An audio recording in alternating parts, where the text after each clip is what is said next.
Good evening. Welcome to this edition of the 411 Talk Zone Radio Show.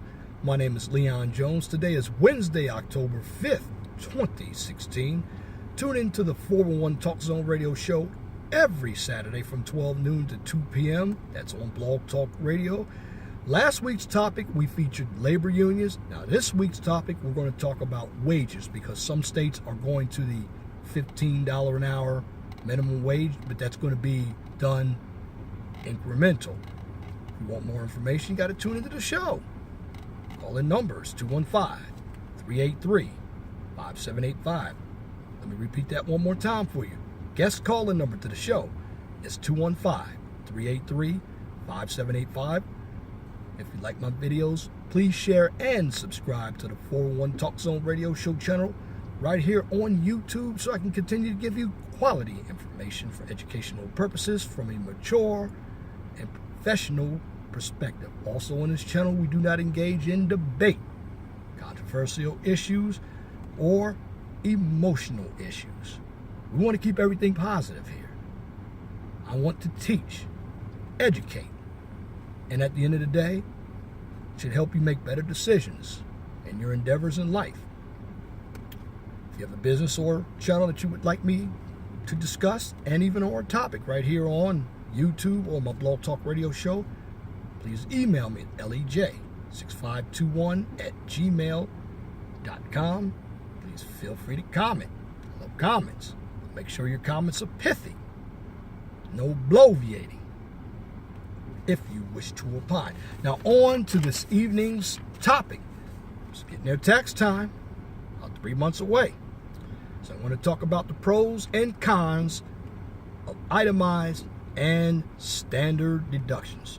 Now, you don't have much choice when it comes to paying taxes, but you can decide on how you are going to approach your deductions. Now, these allowable subtractions can lower your taxes. Now, the reason why they have a standard deduction in the first place is so you won't get taxed twice. This is the problem with a C corporation. It's double taxation.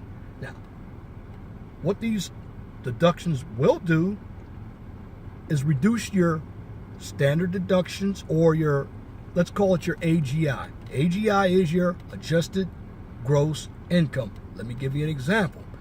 If I made $10,000, that's just a relative number, and on my taxes, I put standard deduction of $3,000.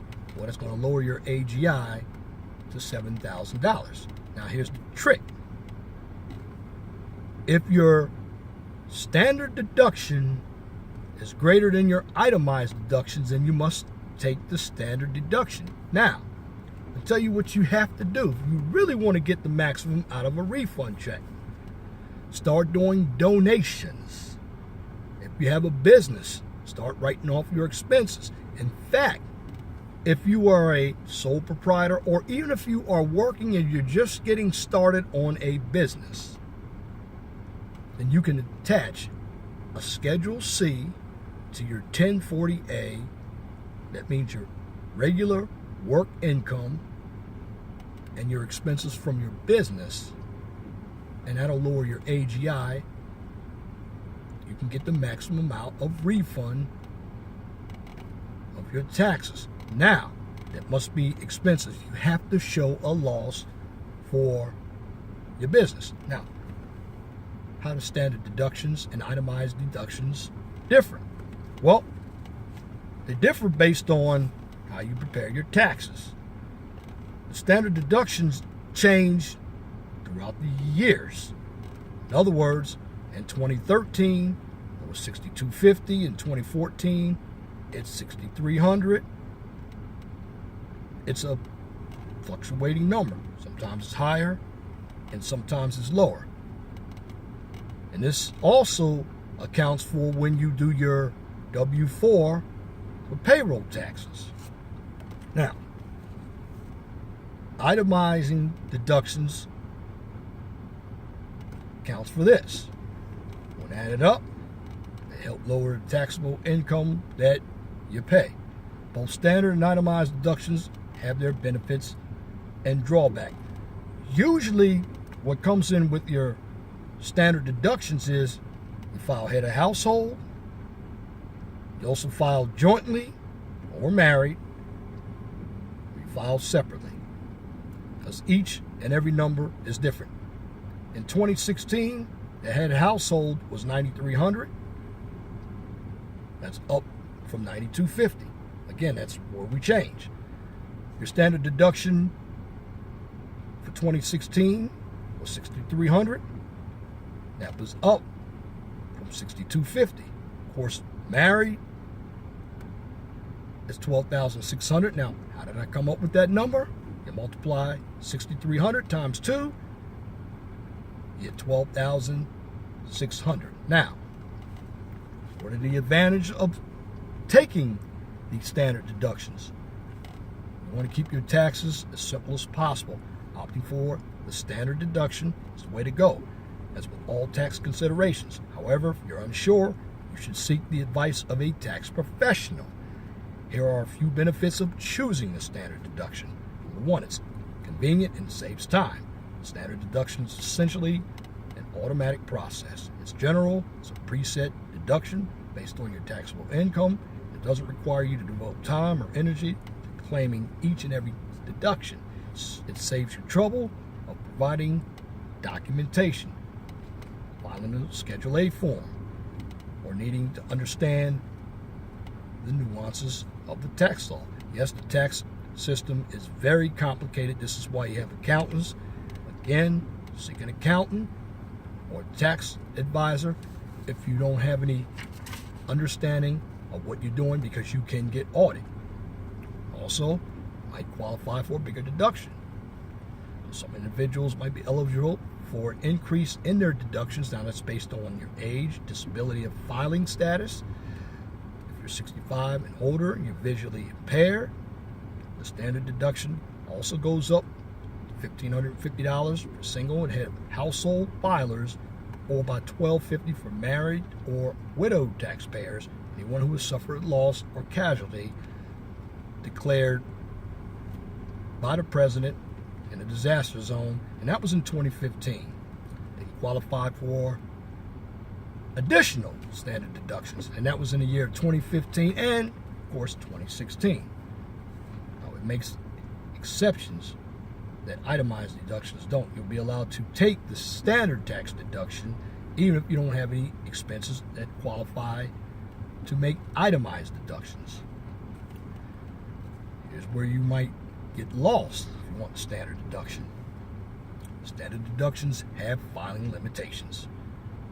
You won't be able to take a standard deduction in these few cases. If you're married, filing separately. You can't claim standard deductions if your spouse itemizes deductions. That's if you have businesses. That's when you usually itemize deductions, or when you're given to charity or to a church. Although this is not as common if you're a non-resident alien, a dual citizen alien, or someone who's filing a tax return for a period of less than a year. Then you won't be eligible to take any standard deduction. In some cases, your deduction might not be limited if you claim yourself as a dependent on somebody else's taxes. Let me make a correction. It might be limited if you claim yourself as a dependent on someone else's taxes. Let me repeat that again.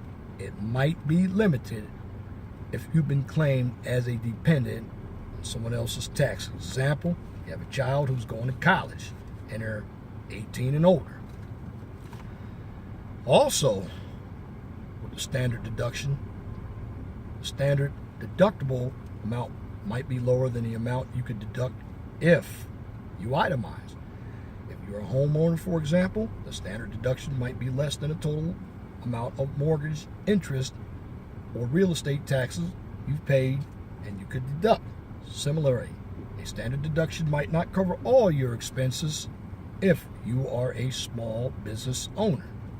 Now, the benefits of itemizing your deductions: you keep good records. You can benefit from itemizing. It'd be worth looking into. If you're confused about how to itemize your deductions correctly, get help. There's a lot of online tax preparation software. I use TurboTax. actually does it for you. I can do it by hand, but it is a long and arduous process. If you don't want to pay a tax counselor, I would learn to do it yourself. Take a tax accounting class. It's cheaper at a community college. Now, here are some benefits for itemizing taxes. We did the standard deductions. Now we're going to do the itemized deductions. You can claim more expenses for itemizing your deductions. If you meet all the qualifications, itemizing offers the opportunity to deduct more expenses, paying a mortgage, college tuition, making large charitable contributions, which are donations, are allowed as itemized deductions. Now, some other expenses that you can claim: medical costs, taxes already paid, theft losses, employment expenses, and some investment losses. Now, this isn't part of the topic, but I'm going to tell you anyway. You know, when you have a credit card and you don't pay it off, it goes into what we call charge-off status. You know, businesses, when they charge off that debt, they can write that bad debt off. Yes, they can. That's going to be in another video. But right now, I am getting into the individual on how you file taxes. I just wanted to bring that to light. Also, when you itemize deductions, there's financial incentives, because you can take more deductions while you are itemizing. You stand to earn a larger refund for taxes. Give me an example. If you're in a 15% tax bracket or tax increment, you get $150 discounted from your tax bill for every $1,000 of itemized deductions. Now, this is according to H&R Block. Additionally, itemizing options in terms of how you can file for the best financial advantages.